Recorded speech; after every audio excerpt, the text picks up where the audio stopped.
Welcome back to my mini blog. तर आम्ही गेलो होतो गावाला आणि गावाला खूप मस्ती केली आणि आम्ही कैऱ्या तोडायला गेलो होतो. तुम्ही बघू शकता आम्ही एवढ्या कैऱ्या तोडल्यात आणि त्यात पण एवढी मज्जा आली ना, लय मज्जा आली.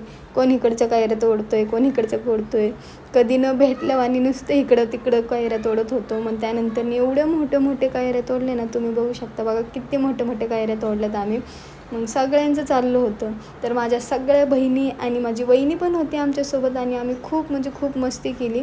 आणि त्यानंतर आम्ही कैऱ्या तोडून आणल्यावरती आम्ही मसाला तर पहिलाच बनवून ठेवला होता. मिरची पावडर आणि मीठ आम्ही पहिलंच करून ठेवलं होतं आणि आम्ही त्यानंतर घरी येऊन कट केले. मसाल्यामध्ये बुडून अशा कैऱ्या खाल्ल्या. एवढी कैरी भारी होती ना, एक नंबर होती. आंबट तर बिलकुल नव्हती, एकदम गोड होती आणि लय भारी कैरी लागली. आणि त्यानंतर कैरी खाऊन दात एवढे आंबले ना, खूप आंबले. मग त्यानंतर आम्ही काय केलं, सगळी कैरी कट केली, त्यात मिरची मसाला टाकले आणि सगळ्यांना वाटून टाकले. आम्ही खाल्लीच नाही. बघा किती दात आंबलेत सगळ्यांचे. बहिणीच्या मुलाला कुणीतरी शिव्या दिलं होतं म्हणून आम्ही त्या पोराला शोधायला गेलो, पण ते काय मुलगा भेटला नाही. तर आम्ही देवदर्शन करून आलो.